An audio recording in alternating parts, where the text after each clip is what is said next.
Workers, comrades, oppressed of every land, let us begin with a truth the rulers desperately hope you never grasp.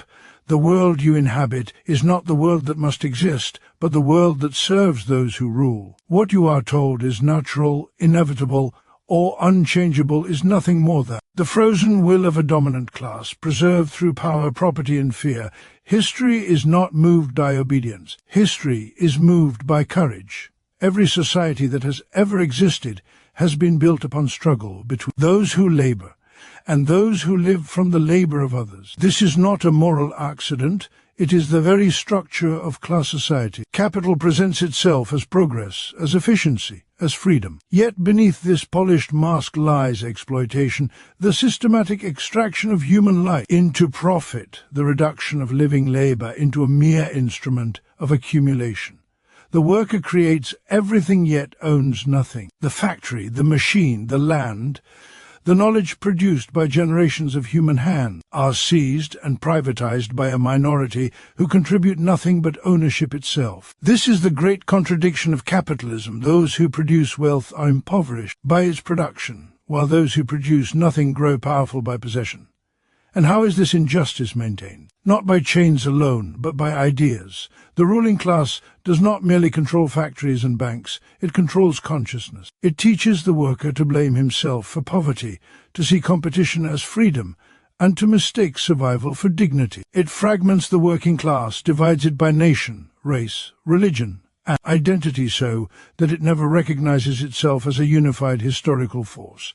But history does not end in submission. There comes a moment in every epoch when the contradictions of the system sharpen beyond repair. Wages stagnate while profits soar. Crises repeat with mechanical cruelty. Technology expands productivity while human misery deepens.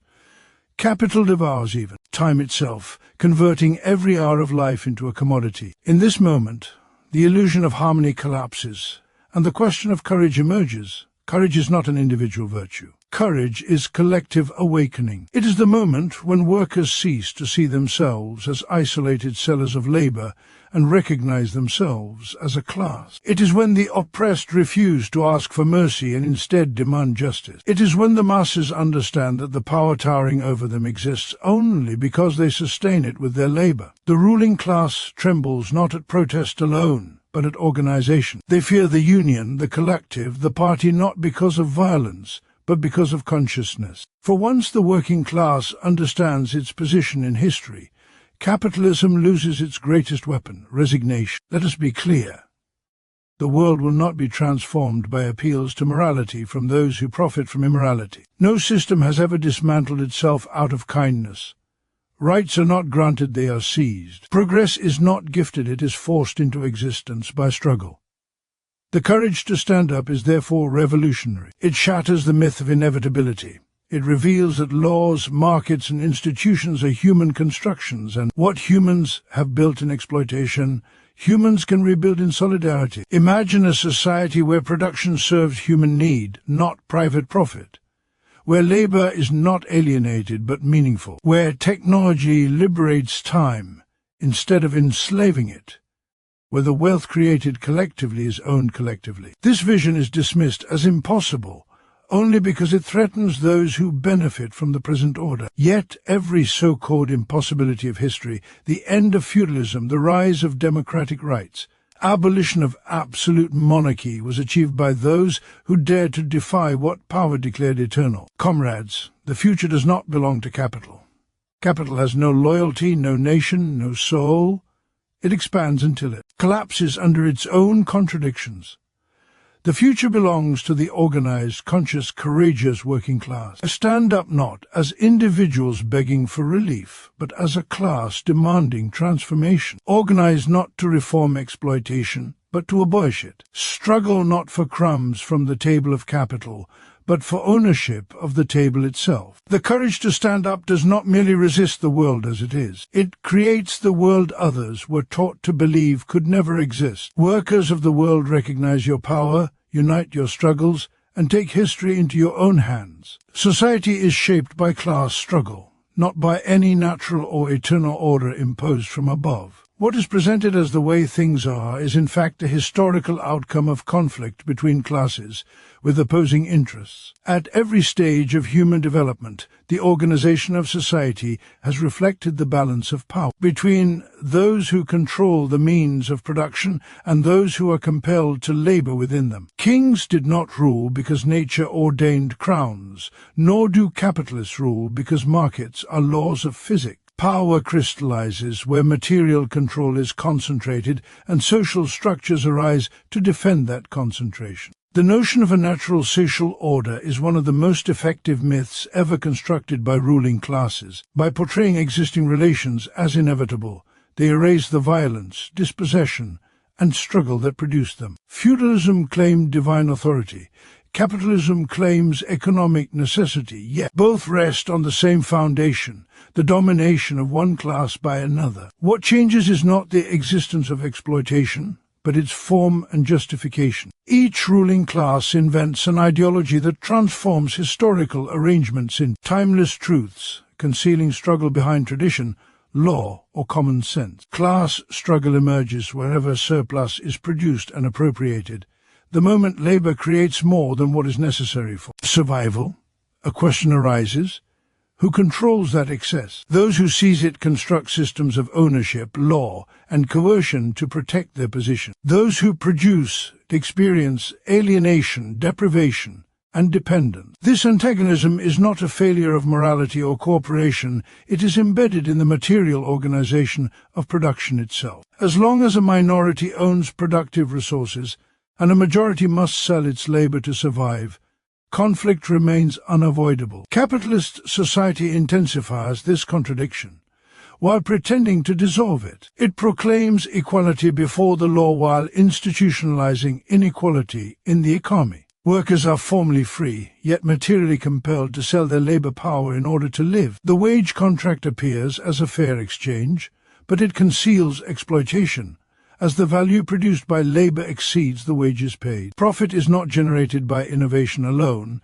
but by unpaid labor extracted through time, discipline, and control. This extraction defines the class relation, regardless of how polite or modern its appearance may be. The ruling class depends not only on economic dominance, but on ideological domination. Schools, media, culture, and even language itself are shaped to normalize hierarchy and individualize suffering. Poverty becomes a personal failure rather than a social condition. Wealth becomes a reward for talent rather than a product of structural advantage. Competition is celebrated as freedom, while solidarity is dismissed as weakness. Through this process, class struggle is obscured, fragmented, and redirected away from its true source. Yet, the material reality of exploitation continually reasserts itself.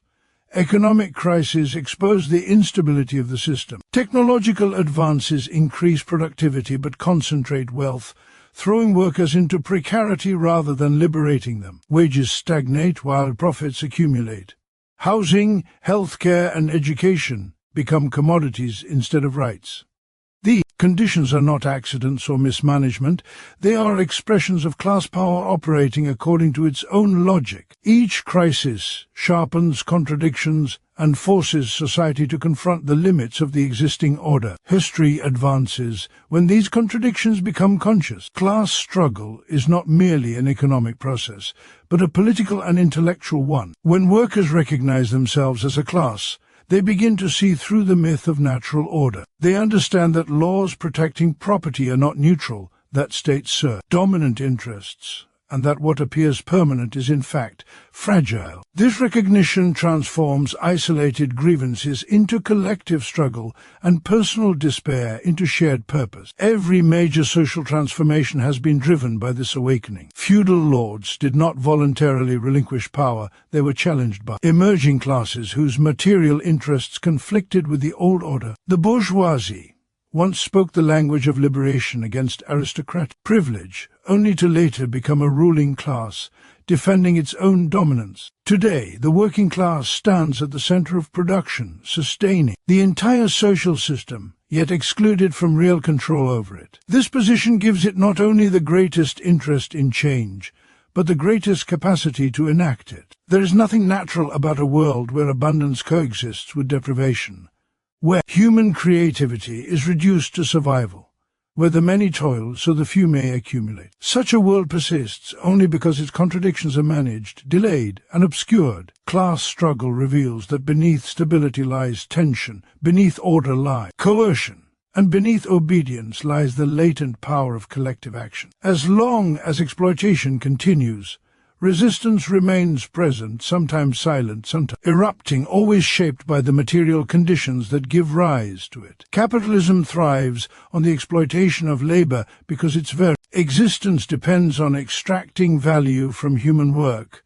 while returning only a portion of that value to those who create it. This exploitation is not an accidental abuse or a moral failure of individual capitalists. It is a structural necessity built into the system itself. Without exploitation, there is no profit, and without profit, capitalism cannot function. The system survives by disguising this reality behind contracts, wages, and the illusion of free exchange. Under capitalism, labor power becomes a commodity. Workers do not sell the products of their labor, they sell their capacity to work for a fixed period of time. The capitalist purchases this labor power and sets it to work within conditions designed to maximize output. During the working day, labor produces more value than the wage paid for it. This excess, known as surplus value, is appropriated by the capitalist as profit. Exploitation arises precisely in this gap between what workers are paid and what they produce, regardless of how fair or legal the wage may appear. The wage system conceals exploitation by making it appear as an equal exchange. A worker receives payment for hours worked, creating the illusion that labor is fully compensated. In reality, the wage reflects only the cost of reproducing labor power, food, shelter, and minimal survival, while the full value created by labor is captured by capital. The worker leaves the workplace having produced wealth that does not belong to them, reinforcing a cycle in which they must return to sell their labor again in order to live. Capital accumulation intensifies exploitation rather than reducing it. As competition between capitalists increases, each seeks to lower costs and raise productivity. This pressure is transferred directly onto workers through longer hours, increased workloads, surveillance, precarious contracts, and the erosion of job security. Technological advancement, rather than freeing workers from toil, is used to extract more labor in less time or to replace workers altogether, disciplining those who remain by making unemployment a constant threat. The global expansion of capitalism extends exploitation across borders, creating a hierarchy of labor markets. Workers in poorer regions are paid less, work longer hours, and endure harsher conditions, allowing capital to maximize profits on a global scale. This international division of labor is presented as development or opportunity, but it rests on the same fundamental principle. Labor in one part of the world subsidizes wealth in another. The exploitation of labor becomes invisible to those who consume the final products, further masking the human cost embedded in every commodity. Capitalism also exploits labor by fragmenting and isolating workers. Competition is encouraged not only between firms, but among workers themselves. Wages, promotions, and job security are individualized, discouraging collective resistance. Workers are taught to see each other as rivals rather than allies, weakening their ability to challenge exploitation. This fragmentation is reinforced by divisions of race, gender, nationality, and legal status, which capitalism uses to create layers of vulnerability within the working class. The state plays a crucial role in maintaining labor exploitation. Laws governing property, contracts, and employment are structured to protect capital accumulation. When workers organize to resist exploitation through unions or collective action, the state often intervenes on behalf of capital, using legal restrictions, policing, or economic pressure. While the state claims neutrality, its primary function is to stabilize the conditions under which exploitation can continue uninterrupted. Even when reforms are introduced, they rarely challenge the foundation of exploitation. Higher wages, limited protections, or welfare programs may alleviate suffering temporarily, but they do not alter the fundamental relationship between labor and capital. As long as workers do not control the means of production, they remain dependent on selling their labor power and capital retains the ability to extract surplus value. Reforms are tolerated only insofar as they do not threaten profitability or ownership. The ideological defense of capitalism further entrenches exploitation by redefining it as opportunity. Hard work is celebrated, while the appropriation of surplus labor is rendered invisible. Success stories are elevated to suggest that anyone can escape exploitation through effort alone, obscuring the reality that capitalism requires a large, exploited class to function. Failure is personalized, and structural inequality is reframed as individual inadequacy. Exploitation persists because it is normalized, institutionalized, and rendered invisible within everyday economic life. Workers experience its effects as exhaustion, insecurity, and alienation, yet are encouraged to see these conditions as personal challenges rather than systemic outcomes. Capitalism does not merely exploit labor. It depends on labor remaining unaware of the full extent of that exploitation, because awareness threatens the system's stability and exposes the contradiction at the heart of capitalist production. The ruling class controls both wealth and consciousness because economic power alone is never sufficient to secure domination. Those who own the means of production must also shape the way society thinks, interprets reality, and understands itself. Material dominance creates the conditions for ideological dominance, and ideology in turn protects material power. Wealth provides the ability to command labor, resources, and institutions, while control over consciousness ensures that this command appears legitimate, natural, and even desirable to those who are subjected to it. Ownership of wealth allows the ruling class to structure society according to its interests. It determines what is produced, how it is produced, and for whom it is produced. Yet production alone does not guarantee obedience. Workers experience exploitation directly in their daily lives, and without ideological management, this experience would inevitably give rise to resistance. To prevent this, the ruling class extends its influence beyond the economy into culture, education, politics, and media, shaping not only material conditions, but the ideas through which people interpret those conditions. Consciousness is not formed in isolation. It develops within social relations, institutions, and material realities. Schools teach obedience to authority, discipline to time, and respect for property, prepare individuals to function within capitalist relations long before they enter the workplace. Media celebrates wealth as success and poverty as failure, reinforcing the belief that inequality is the result of personal effort rather than structural advantage. Entertainment distracts, pacifies, and redirects frustration away from systemic critique and toward individual aspiration or resentment. The ruling class presents its own interests as the interests of society as a whole. What benefits capital is framed as economic growth, stability, or progress. When wages are suppressed, it is called competitiveness. When social services are cut, it is called responsibility. When workers resist, they are labeled unrealistic, dangerous, or ungrateful. Through language itself, exploitation is transformed into necessity, and domination is reframed as common sense. This control over consciousness does not require constant force. It functions most effectively when internalized. Workers come to police themselves, measuring their worth by productivity, accepting insecurity as normal, and blaming themselves for conditions imposed by the system. Fear of unemployment, debt, and social exclusion disciplines labor more efficiently than overt repression. The ruling class relies on this internalized control because a population that governs itself according to ruling ideas is easier to manage than one that must be coerced at every moment. Political institutions reinforce this ideological control. While presented as neutral or democratic, they are shaped by wealth and influence. Campaigns, lobbying, and policy-making are dominated by those with economic power, ensuring that laws reflect the interests of property rather than labor. Participation is reduced to limited choices within boundaries already set by capital. Politics becomes a spectacle rather than a means of transformation, further discouraging collective challenge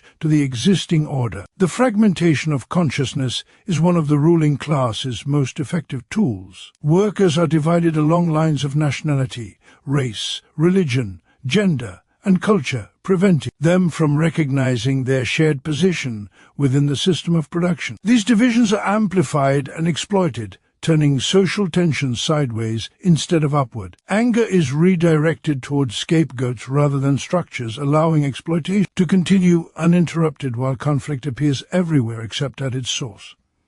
Even knowledge itself is shaped by caste power. Research priorities, academic funding, and public discourse are influenced by those who control resources. Certain questions are encouraged, others marginalized.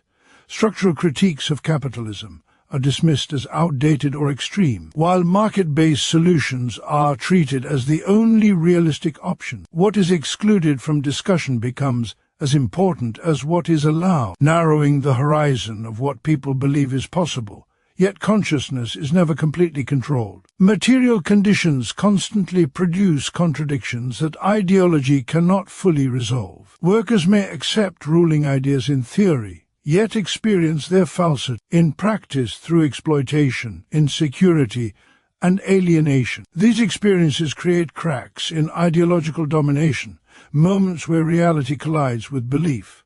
It is within these contradictions that class consciousness can emerge, challenging the ruling class's monopoly over meaning. The ruling class is therefore locked in a continuous struggle not only to preserve wealth, but to maintain control over interpretation itself. It must constantly reproduce the ideas that justify its dominance, adapting them to changing conditions and new forms of resistance. This struggle over consciousness is inseparable from the struggle over production, because once people begin to understand the true nature of their exploitation, obedience weakens, legitimacy erodes, and power, rooted in illusion, becomes unstable, revealing how deeply the maintenance of inequality depends on controlling not just what people have, but how they think, what they believe, and how they understand their place within the social order. Collective courage and organization create real power, because power does not originate from isolated individuals,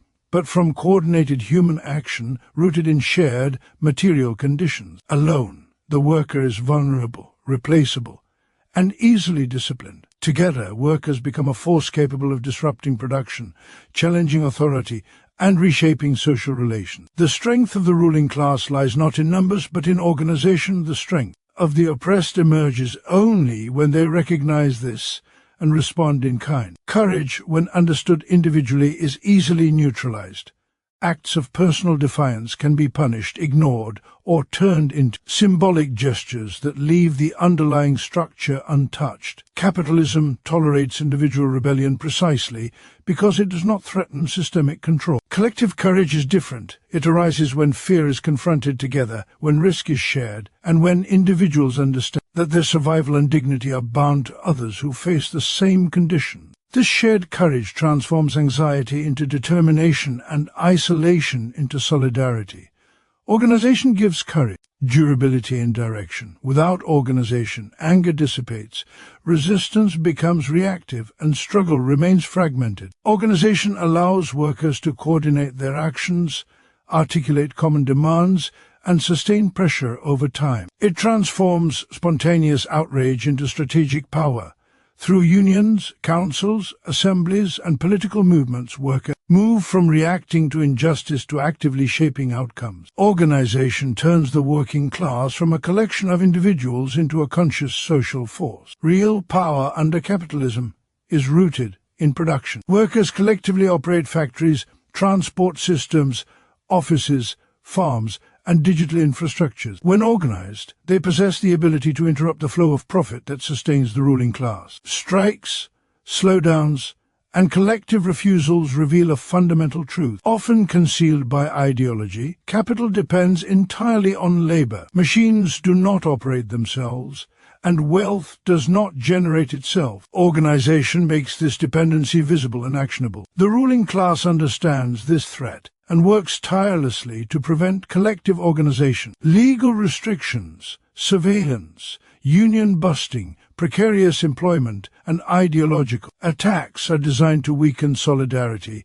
and maintain fragmentation. Workers are encouraged to compete rather than cooperate, to negotiate individually rather than collectively. Fear of unemployment and social exclusion is used to discourage participation in collective action. These strategies reflect an awareness that organized workers possess a power far greater than any individual concession. Collective courage also reshapes consciousness. Through shared struggle, workers begin to see their conditions not as personal failures, but as systemic outcome. They learn through practice that cooperation produces results that competition cannot. This lived experience of solidarity undermines ruling ideology more effectively than abstract arguments.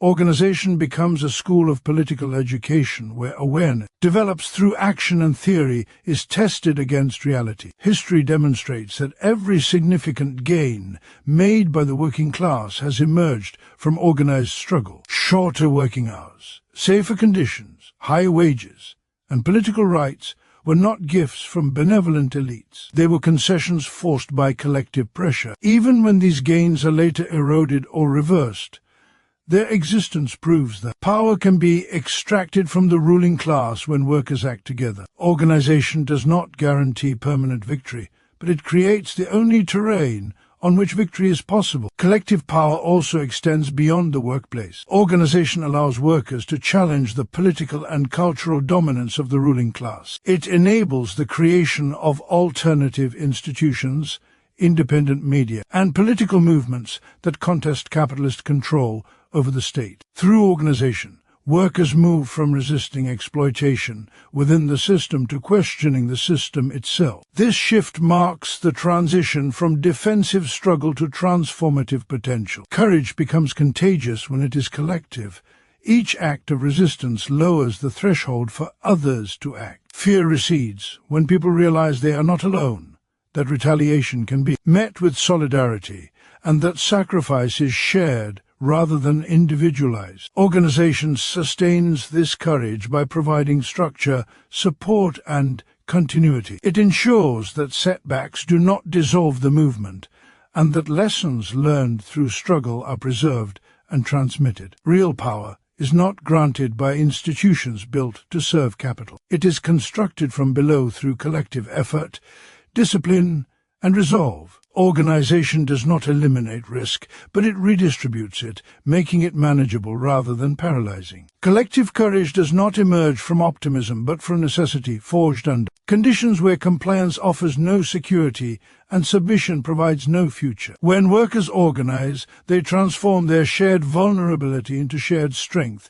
revealing that power does not reside in wealth alone, but in the coordinated action of those whose labor makes society function. A new world is possible through unified worker action because the existing world is sustained by the labor of the many and directed by the interests of the few. Every structure that appears immovable, factories, markets, states, and institutions rest upon the daily activity of workers who produce, maintain, and reproduce social life. When this activity is fragmented, controlled, and isolated, it sustains exploitation. When it becomes unified and conscious, it becomes a force capable of transforming society at its foundation. Capitalism depends on division.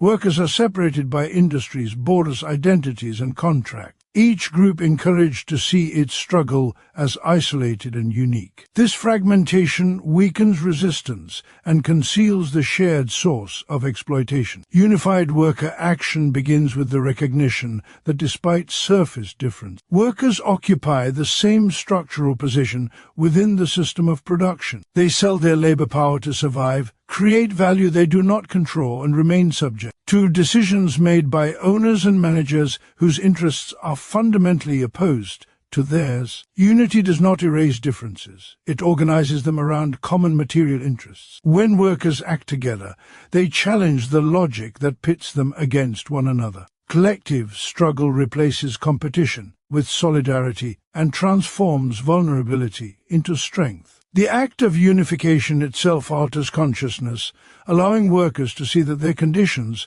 are not individual misfortunes, but collective outcomes of an economic system designed to prioritize profit over human need. Unified worker action exposes the dependency of capital on labor. Production, distribution, and services function only because workers collectively operate them. When this collective labor is withdrawn or redirected through strikes, occupation, and coordinated resistance, the flow of profit is disrupted. This disruption reveals a reality often obscured by ideology. Capital does not create wealth independently. It organizes and appropriates the labor of others. Unified action makes this dependency visible and turns it into leverage. Through unity, workers move beyond defensive struggles toward transformative possibilities. Demands that begin with wages or conditions can evolve into questions of ownership, control, and purpose. Why should a minority decide what is produced, how it is produced, and for whom? Why should technology intensify exploitation instead of reducing labor?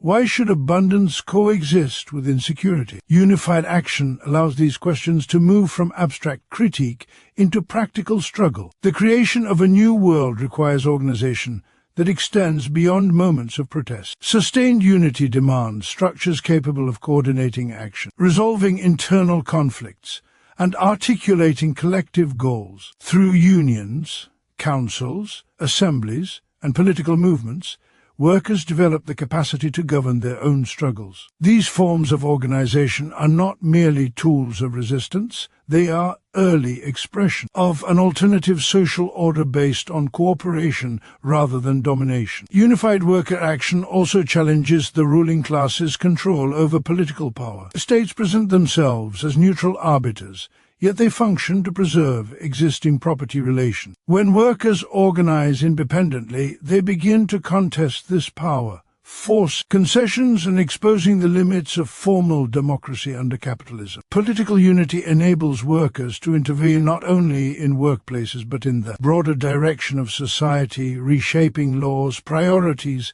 and institutions. A new world does not emerge fully formed from a single act of struggle. It develops through accumulated experience, victories, setbacks, and learning. Unified action creates the conditions under which workers gain confidence in their own capacity to manage production and social life. Each collective effort undermines the belief that society requires hierarchical control and reinforces the understanding that cooperation is both possible and necessary. The ruling class resists unity because it understands its implication. Repression, co-optation, and division are deployed to weaken collective action and preserve the existing order. Yet every attempt to suppress unity reveals its power. The more workers are compelled to rely on one another in the face of insecurity and exploitation, the more unity becomes a practical necessity rather than an abstract ideal. The possibility of a new world is not rooted in hope alone, but in material reality. Workers already possess the skills, knowledge, and numbers required to reorganize society. What is lacking under capitalism is not capacity, but control. Unified worker action bridges this gap by asserting collective ownership over the conditions of life and labor, transforming production from a means of accumulation into a means of social development, redefining value around human need rather than profit, and reshaping social relations through solidarity instead of hierarchy, making visible the latent power that exists wherever workers act together, refusing to accept a system that denies them control over the world they create. This is the decisive truth history places before us. Nothing will change until those who produce the world decide to own it. Capitalism will not reform itself. Exploitation will not soften with time, and power will never voluntarily surrender its privilege. Every gain wrested from the ruling class has been won through struggle, through unity, through the collective courage of those who refuse to accept their suffering as destiny.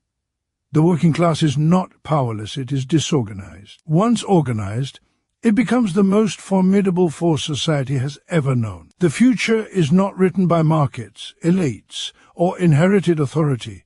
It is written by conscious human action. When workers recognize themselves as a class, break the illusions imposed upon them, and unite across all imposed divisions, they transform from an object of history into its author. The world that is declared impossible is only impossible for those who profit from the present one. A society built on solidarity, collective ownership, and human dignity is not a dream. It is the logical resolution of a system collapsing, under its own contradiction. History moves forward when the oppressed stand together, and when they do not merely demand change, they become the force that creates it.